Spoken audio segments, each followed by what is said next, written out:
America still talking about the Super Bowl. Excuse me, the stupid bowl. I have had it with the NFL.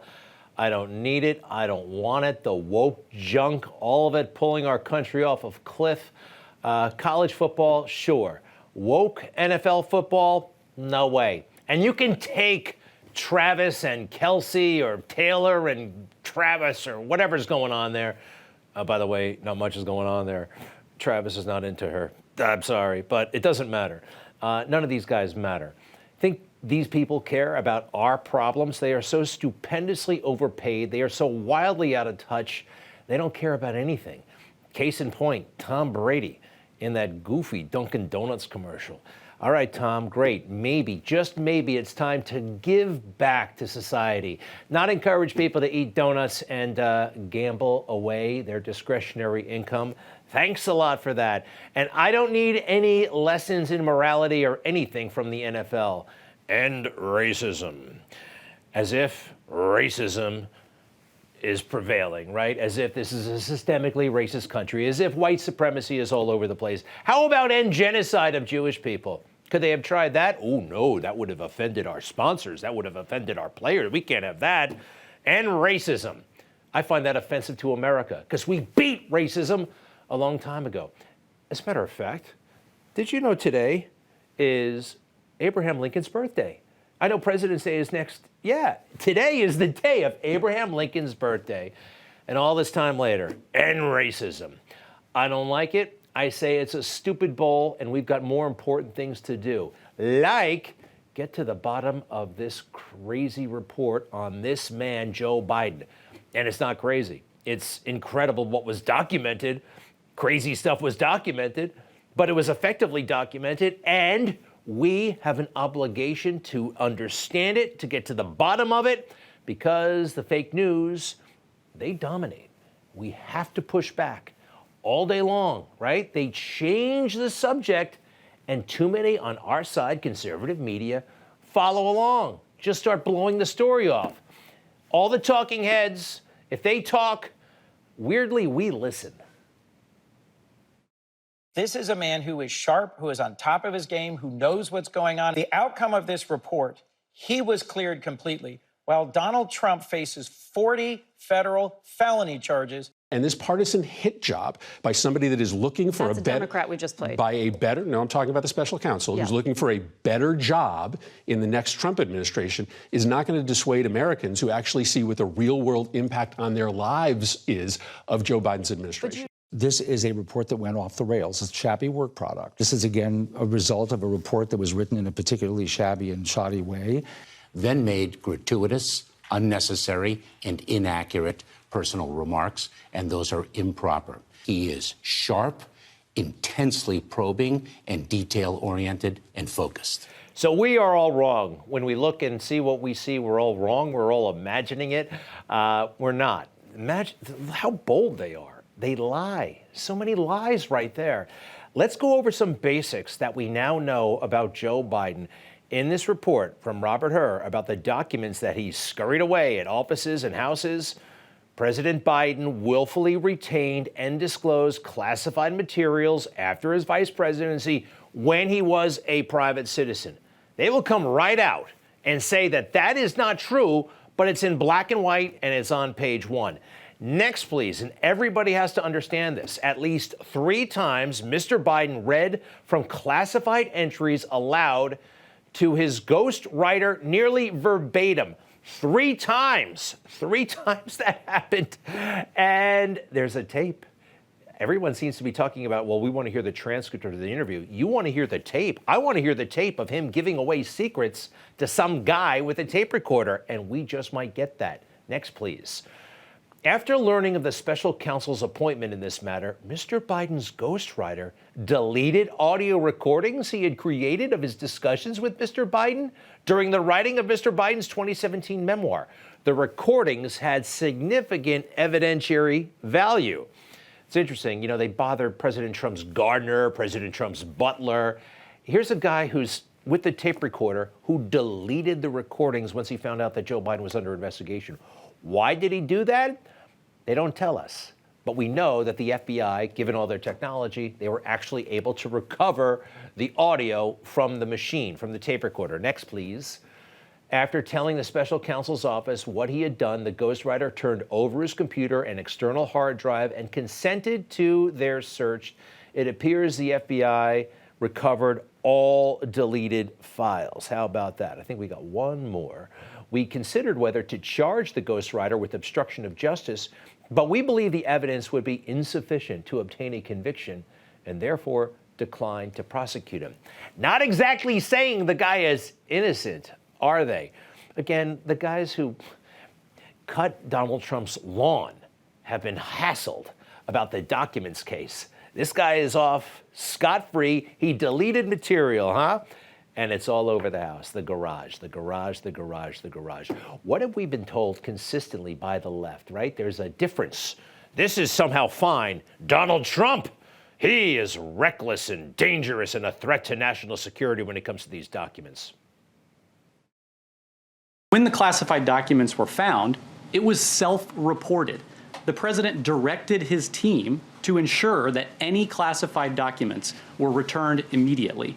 You self-report, which is exactly what the president did, self-reported. His lawyers, his team did the right thing. He was surprised that the records were there, and when his lawyers found out and his team found out that they were there, they turned it over to the archives. I've turned over the boxes, they've turned over the boxes to the archives, and we're cooperating fully.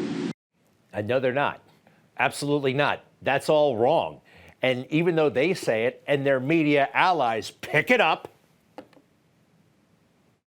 President Biden, who proactively says, I found this National Archives, I need to return this to you, and let me get it to you. Biden quickly returned the documents, fully cooperated, and even sat for 5 hours of interview. Joe Biden said, take whatever you need, look at whatever you want. I'm a totally open book on this. It shows that Joe Biden went over and beyond to provide transparency in as much as he cooperated with the investigations. No, they were not fully cooperating, actually. And they weren't fully cooperating at least for 4 years because the special counsel makes clear that Joe Biden was encountering most likely this confidential stuff all over his house, basically every week at least, for 4 years. Then it suddenly makes the news under Trump, and then they get nervous. Oh, we want to turn it over. But they don't turn it over right away. It's kind of interesting, and very few people know this. When did they find that secret stuff in the Penn Biden Center? November 2nd of 2022. Okay, now when did they get around to making phone calls about it and doing more searches? 7 weeks later. 7 weeks later, they searched the house of Joe Biden and the garage. And they're still not done. It takes them another 3 weeks to go into Biden's den and find even more stuff. And then they're still not done. On the 20th of January, they still are looking around the house. Now, what's happened in the meantime? How many times has Joe Biden been there? You know, he goes every weekend. That's not exactly right away, is it? No, it's not. And how about this? Joe says, we helped, we said anything you want, please. Not true. No matter, Joe says it probably means it's not true. And here it's not true. I made voluntarily, no one's had to threaten to do anything. Voluntarily open every single aperture I have with the house, offices, everything for them to come and look and spend hours searching my home. Invited them. Not quite, actually. One of those guys searching their home found something, and Joe didn't want to give it to him. And there was a 2-day delay before the FBI got it. And I know this from the report. Exhibit X, if you don't mind. On the evening of January 11th, 2023, counsel traveled to the house in Delaware to search areas other than the garage. Okay. The FBI sent agents to the house that evening to recover the classified material. Now, Bauer, who is Joe's lawyer, informed a guy named Lausch, who works at the Justice Department, that at that time, Bauer did not have Mr. Biden's consent for the FBI agents to search and seize his notebook that contained the marked classified documents. Do you see that? His lawyer says that he doesn't have the consent. The FBI agents, they can't take this stuff. Lausch is the guy from the DOJ. The FBI works for him. What happens next? Well, Thus, on Bauer's instructions, Richard Sauber, some guy named Richard Sauber of the White House counsel's office, met the agents at the house and escorted them to the marked classified material found in the notebook in the basement cabinet. Remember, this is classified stuff. Next, please. Agents observed Sauber pick up the notebook and leaf through it. Sauber and the agents eventually found 2 documents with classified markings. After discussions with Lausch, the guy from the Department of Justice, Sauber provided the Foreign Policy Notebook number 2 to FBI agents 2 days later. 2 days later. A White House lawyer had this stuff for 2 days. Joe had it for 2 days. What was up with those 2 days? The FBI wanted it right then and there. That did not happen. They are lying about it, and the lies come to these people very, very easily, don't they? Next. Best of my knowledge, the kinds of things they picked up are things that from 1974 and stray papers. There may be something else I don't know. That is a skilled, trained politician who's lying. There may be something else I don't know. You see how he gives himself an out? Stray papers from 1974. Try top secret material related to Iraq and Afghanistan. Not the 1970s, but 2009, 2010, 2011. Sensitive stuff that poses, if disclosed, a grave risk to national security. That's what top secret means. It's a grave risk if it becomes public. Here's something else that nobody knows and the media won't tell us because they're both covering for Joe and they're too lazy to read the report. In later written answers, Mr. Biden wrote that, like presidents and vice presidents before me, I understand that these notes to be my personal property. Now, there is a case to be made for that statement, but he didn't come clean with them and everybody else. This is in October, almost a year after these documents were found. And he didn't answer all of their questions. Did he take the fifth? Take a look at this. He declined to answer several questions about whether he believed his notes contained classified information. He declined to answer. Why didn't he answer? I was told he cooperated fully. Open book. Every aperture, he said. Aperture is open. I'll tell you anything you want. He didn't, and he wouldn't. And it wasn't just this question. It was a lot of questions. And he declined whether he took steps to avoid writing classified information in his notebooks. Joe, we were told all along by your friends in the media, by your friends in Democrat politics, that you were so cooperative. You weren't.